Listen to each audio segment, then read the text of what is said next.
26-njy bölek hormatly Molla Ahmed Ahun Gurbanpur tagsyryň sen Maturidi däl pençbir bolmalyň, seniň marify eden adamyň pençbir bolmaly diýip bija töhme duran sowtisynyň jogaby Muftijan, muarrif muhatabyň ýanynda magbuliýeti bar bolsa, muarrifyň sözü tutular. Ýogsa abes gep bolar, sen abes sözläpsiň. Ýöne seniň bu sözüňden belli bolýar, sen Maturidi'den belki pençbiri bolmaly. Seniň aýdan adamyň biziň aramyzda pençbirileriň ýortagullary tanylýar. Muftijan ol kitapny tarif eden adamyň ol kitabyny tarif eden adamyň pençbiridigine ananar ýaly şol filan sahybyň kitap ýazyşan ýar garynyň sözlerini sana ibereýin ýagşy diňle. Hamidan we musalliyan hormatly ahundata Molla Ahmed Ahun Gurbanpur tagsyr. İmam Zahbi rahimahullah'nyň El-Kebair adly kitabyny mutala edip we okap görmediňmi? Wa ruqya şer'iyye we gaýra masruf bolup mutala ederge wagtyň bolmadymy? Eger İmam Zahbi rahimahullahu El-Kebair adly kitabyny okap gören bolsaň böyle töhmet we yalan sözlerden el çekertiň. İmam Zahbi rahimahullah 30-njy günah-y kebira yalan aýtmakny zikredip durur. El-Kebair 192-nji sapha. Ahundada näme diýip asabany bolup yalan sözläp dursun ki sen Maturidi däl pençbirsen diýip. Qaýda fiqhi bar ki el-beyyinatu alal mudda'iyya. Mudda'iga beyyina we şahit gerekdir. Bolmasa bu sözüň açyk buhtandyr. Eger şol aýtýan gepinde sadyk bolsaň, men pençbir bolsam delil tap. Mana şol delil jähetli pençbir bolýarsyň diýip aýt. Bolmasa Hudadan gork böyle töhmet we yalan sözler aýtmakdan. Ma yelfizu min qawlin illa ladayhi raqibun atid. Şol ayeti kerimaga pikir edip gör. Bir gün zubanyňdan çykaran sözleriňden jogap bermeli bolarsyň Hak Taalanyň alynda. Men elhamdülillah vel minna usulda Maturidi, da Hanefi meslekde düýbendimen. Sen bolsa Hudadan gorkmasaň näme diýip aýsaň aýdyber. Wahhabidi, Mu'taziladi, Fençfirdi agdyňa bir zat gelse aýama. Türkmenleriň nakly bar ki ilagdy alagap däldir agdyny bogup goýulsa. Ýöne ahundada sen tabahal pençbirleriň efkar we akaýtlaryndan hem habaryň ýok eken. Bolmasa böyle töhmet urmarsyňdy. Pençbirler tawassulga münkurdirler. Bizler tawassulga münkur däldirs, belki tawassul wesilega dürüst diýip aqide etýäris. Hemçinan Mevlana Halil Ahmed Saharanpuri rahimahullah El-Muhannat alal Mupannadin 35-nji saffasynda tahrir edipdir. Indana ve inde meşayikhina yejuzu tawassulu fi da'awati bil enbiya'i was salihin min al awliya'i wash shuhada'i was siddiqina في حياتهم وبعد وفاتهم بأن يقول في دعائه اللهم إني أتوسل إليك بفلان أن تجيب دعوتي وتقضي حاجتي. El-Muhannat alal Mufannat 35-nji sapha. Bizleriň nezdimizde we meşayihlarynyň nezdinde durust bolýar tawassul wesile dualarda peýgamberler bilen we ýagşylar bilen, awliyalardan we şehitlerden we rasullardan, şol enbiya we awliyalaryň diriliginde wafat eden soň şol tariqa bilen ki aýdar duasynda ey Allah men falan buzurgyň wesilesi bilen senden dua we hajatymyň kabuliýetini dilýärm diýip.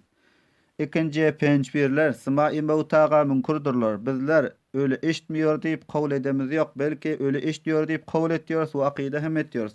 Hemçinan sima-i mevtanyň haklygy barada ekabir ulama-y diýwentden mumtaz şahsiýet ilmi Mufti Azam Pakistan Mufti Muhammad Şefi Osmani rahimahullah öz kitaby Ahkamul Kur'an'da yazıptır.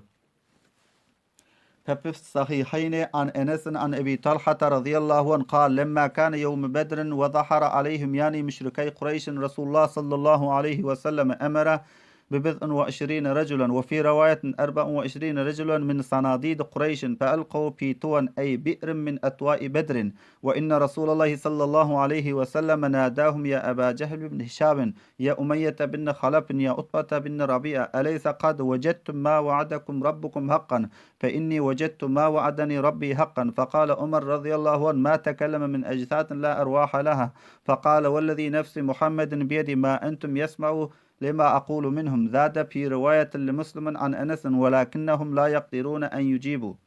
Ahkamul Kur'an Mufti Şefi Osmani 3-nji jilde 163-nji sapha we 164-nji sapha.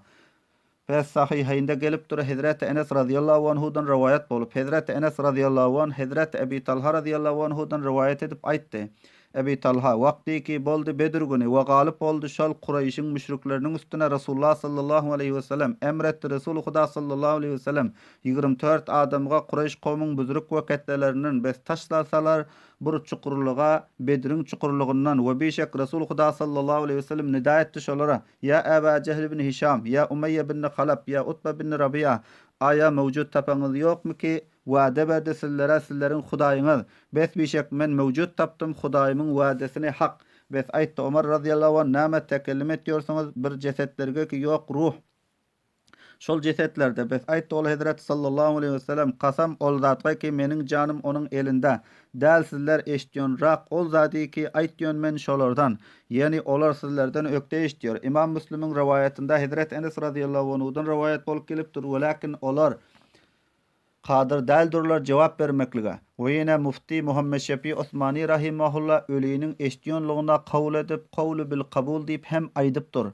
قال العبد الضعيف والذي ذكره في الروح من توائف أهل العلم وذكر ابن عبد البر أن الأكثرين على ذلك يعني سماعهم في الجملة هو الحق الحقيق بالقبول وإليه يرشد صيغة القرآن وشأن النزول وبه تتوافق الروايات من الصحابة والرسول صلى الله عليه وسلم وهو مختار مشايخنا دامت بركاتهم.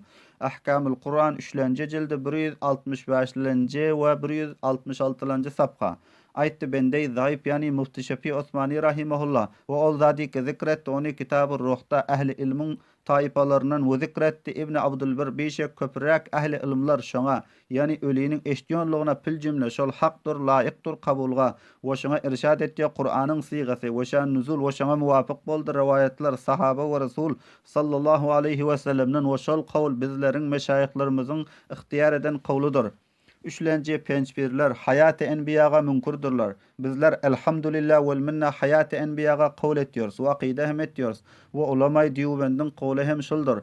عندنا وعند مشايخنا حضرة الرسالة صلى الله عليه وسلم حي في قبره الشريف وحياته صلى الله عليه وسلم دنيوية من غير تكليف وهي مختصة به صلى الله عليه وسلم وبجميع الأنبياء المهند على المفند 36. sapqa. Bizlerin nezdimizde ve meşayihlerimizin nezdinde Hazreti Risalet sallallahu aleyhi ve sellem öz kabr mübareginde zindedir ve onun diriligi bidun mükelleftir ve bul hayat mahsustur Resulullah sallallahu aleyhi ve sellem'e ve tamam peygamberlerge.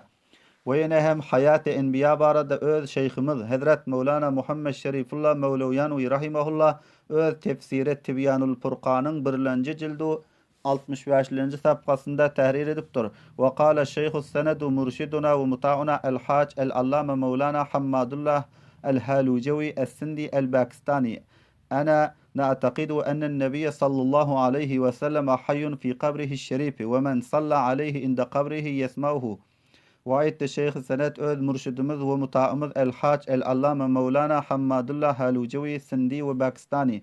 Bizler akide etýärys beşek Nebi sallallahu aleyhi ve sellem diýiridir. Öz kabr şerifinde ve bir adamy ki durut aýtsa şoňa kabrynyň ýanynda eşitýär şonu.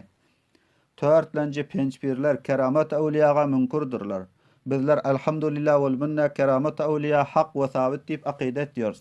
Ve keramatul awliya haqqun. Şaraqayt nesepiyye 105. sapqa. Ve keramet awliya hak ve sabitdir. 5-nji pençpirler azab kabrga münkürdürler. Bizler azab kabr hak ve sabit dip aqide etýärys. Ve azabul kabr lil kafirin ve li ba'd ussatil mu'minin. Şerh al-aqaid nesepiyye 76. sapqa. Ve azab kabr kafirler üçindir ve müminleriň bazı günahkarlar üçindir. Binaen hormatly ahunda dejan sen näme diýip pençpir diýip buhtan we tawhin etýärsiň. We halanki pençpirleriň efkary paýsalaryndan habaryň ýok eken. Fakat bi sawat ami ýawarlarym we hamilerim hoş bolsun diýip beýle. Puju bi asasu bi deraku bi mana we la ya'ni we qawl abatil gurup dursun. Hudadan gork beýle töhmet we tahqir etmekden. Eger Hudadan gorkmasaň bolsa batylyny hak görkezmek üçin leylu nahar gijo gündüz nakşa çekiber. Senin fakat bilyon zadın buhtan we töhmet acı söz gurmak we yaman görkezmekdir. Ahundadajan Mu'taziladi, Vehhabidi, Fençpirdi ağzyna bir zat gelse ayama. Bolmanda hem delil we delailden aciz galsaň şorakam iş etmeli bolarsyň, sökmeli bolarsyň, betlemeli bolarsyň. Bul amalyň biçareligiň alama we nişanasydyr. Hem çunan Şeyh Sadi rahmetullahi aleyh aýtýar: "Wagt-ı zarurat çün emanat guriz, wagt-ı zarurat çün emanat guriz, dest begiret serşemşiri tiz, dest begiret serşemşiri tiz."